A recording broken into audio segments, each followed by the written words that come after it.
Okay,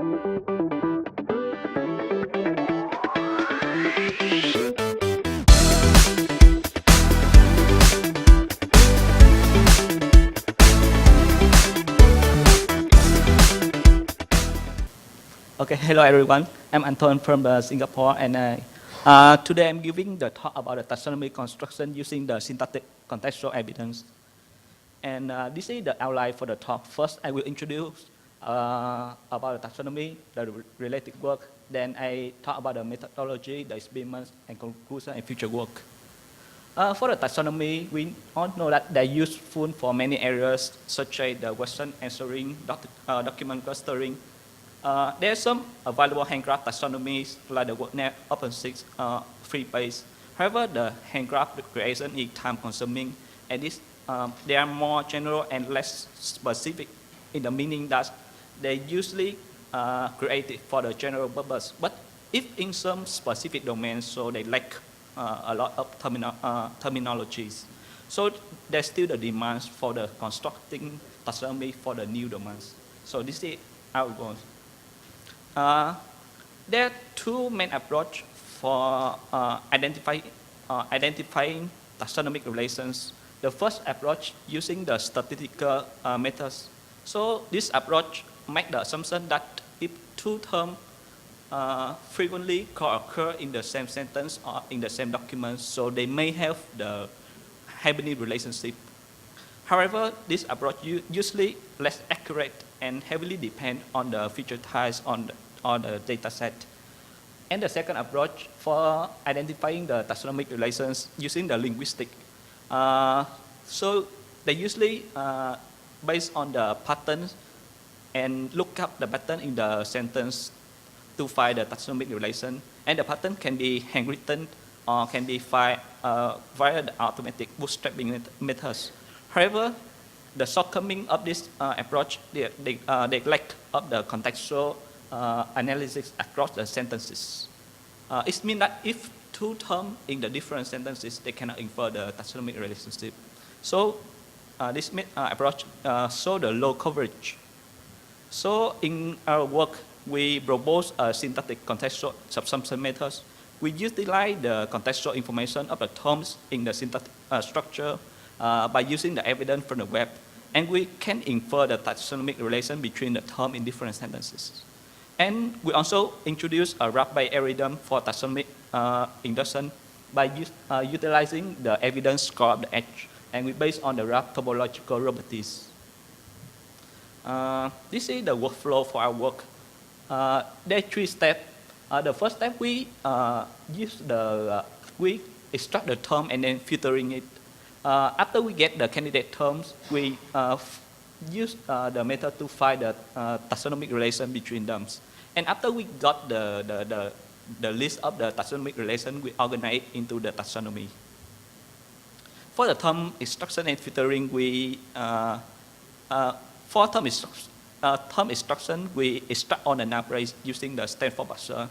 And for the term filtering, we combine three methods: TF, IDF, domain relevant, and domain consensus. And we do the linear combination. And if the term have the score higher than the threshold, so that we assume that the term is in the domain relevant. For the taxonomic relation identification, we combine three methods. We propose the syntactic contextual subsumption. We also include the two common methods in literature, that's using the WordNet and using the syntactic, lexical-syntactic pattern matching. For the proposed approach about a syntactic contextual subsumption, reminding that this approach used to find the relation of the term across the different sentences. So in this work, we utilize the syntactic structure, subject, verb, object. So it means that a subject relation with the object by the verb. And we make two observations. The first observation, if in the sentence or in the document we have the relation terrorists attack the people and terrorists attack the American. So we may have the same subject and we have the same verb. So we may have the taxonomic relation in the object. Let's say the people is hibernate the American. However, this observation does not guarantee about the taxonomic relation. For example, from the two relation animal eat meat and animal eat grass, we cannot infer any taxonomic relation between meat and grass. So that's why we come up with the new observation to guarantee more evidence about taxonomic relation. So look at the example. If we have two subjects, S1 and S2, and related to the same verb one, and for example, if the list of the object of the S1 V1 contain the list of the object of S2 V1, so we may have the taxonomic relation between S1 and S2. So this is the example. For example, from the list of the subject between the animal eat. For example, the animal can eat meat, wild boar, deer, buffalo, grass, potato, and insect. And we, in the corpus, we have the tiger eat meat, wild boar, and deer, buffalo. So obviously, the set of the object between the animal eat contain the set of the object between the tiger eat. So we have the taxonomic relation between the animal and tiger. So it means that to infer the taxonomic relation between two terms, so it return to the find the set inclusion between the list of the object. So if the list, the set of the object of one relation mostly contain the set of the object of the second relation, so the subject of the first relation may be the hypernym of the subject of the second relation. So that's why we come up with the solution. So for two terms S1 and S2, we find the most common relation V between S1 and S2, and suppose S1 and S2 are both subjects. So we submit the query S1V to the search engine like the Google or the Bing, and we collect the first 1,000 results. And we find the list of the object of the S1V, similar for the list of object of the S2V, and we calculate the score.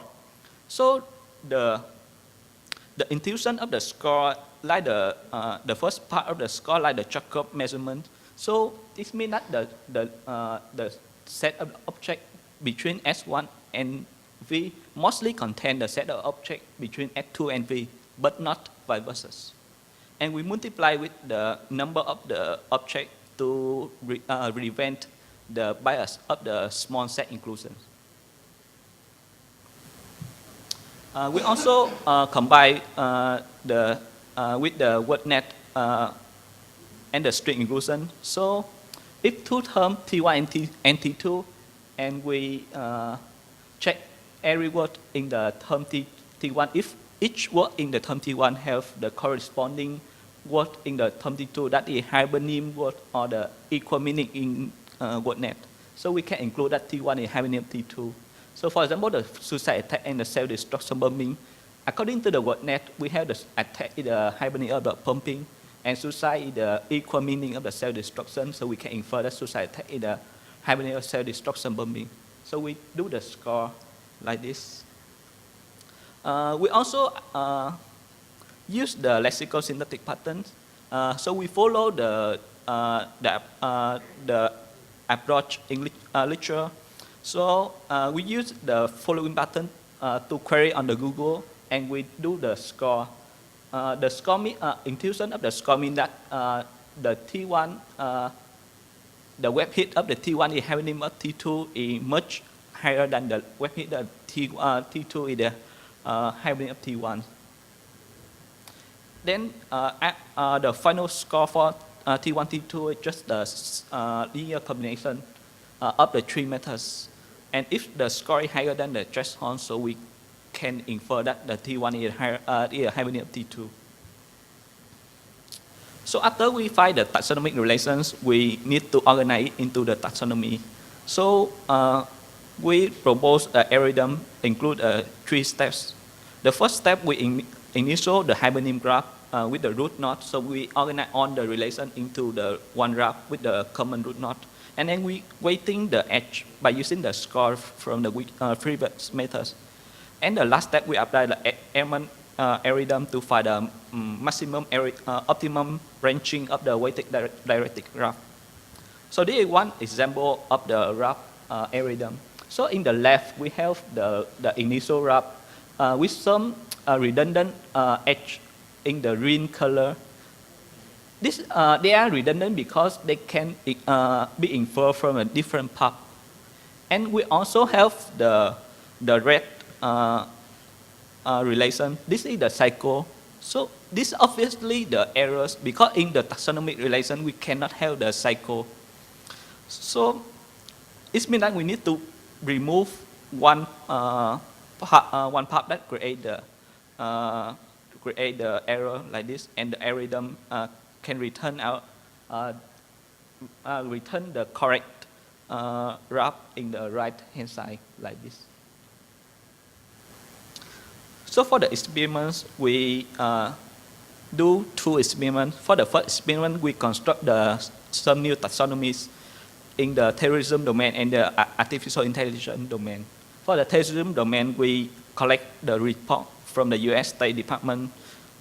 This is around 1,000 reports, and it reports about 1,500 words.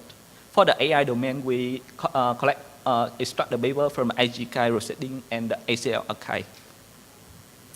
For the taxonomy construction, we compare our artificial intelligence taxonomy with the work of the Valeni. In his work, they also construct the AI domain. So obviously, we can get more relationship, and we have a better term coverage. And we also want to find what is the contribution of each method in the taxonomy construction. So this is the result. So, and we choose the baseline as the WordNet and lexical syntactic pattern because they are the most common methods used in the literature. And this is our proposed methods. So from this table, we can see that the proposed methods can contribute to about 25 to the 30% of the taxonomic relation that cannot infer by the other methods. We also estimate the precision of the each methods. So we can see that the proposed method SCS, syntactic contextual subsumption methods, have the slightly lower precision compared to the WordNet syntactic pattern matching. So it can be explained because in the WordNet, it's based on the well-defined handcraft taxonomy, and for the lexical syntactic pattern, it's based on, it looks up for the pattern inside the sentence. So it just infers the taxonomic relation of term inside the sentence. For our proposed methods, we need to infer the taxonomic relation of different terms in the different sentences based on the contextual subsumption. So that's why our methods have the lower precision. For the second experiment, we evaluate again the WordNet. We construct the taxonomy for 3 domains. Animals, plants, vehicles, and we use, for the corpus, we use the bootstrapping algorithm described in the Coursera 2008, and we compare the result with the Coursera 2012 and Navilli 2011. And in the table, we can see that our method can get much higher recon, but slightly lower precision. But in overall, for the F measure, we have the better performance compared to the other 2 approaches. We also try the different syntactic structure. You remember we used the subject-verb-object.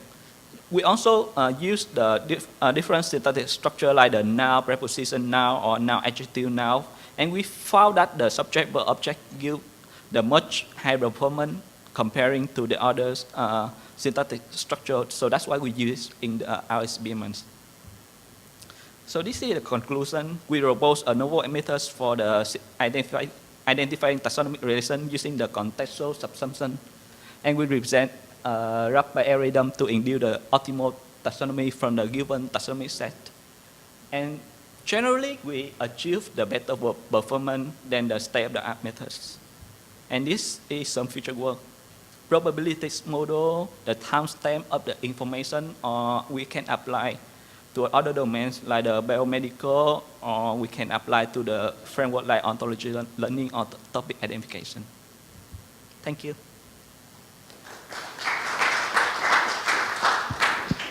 So we have plenty of time for a couple questions.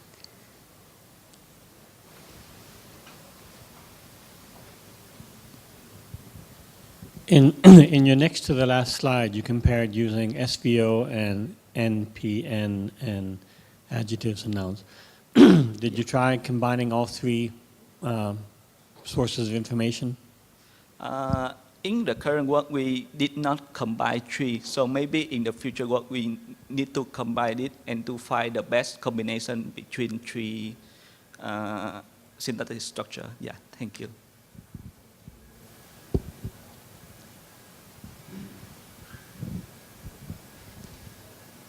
How do you deal with a phrase like New York or San Francisco? It's not just one term.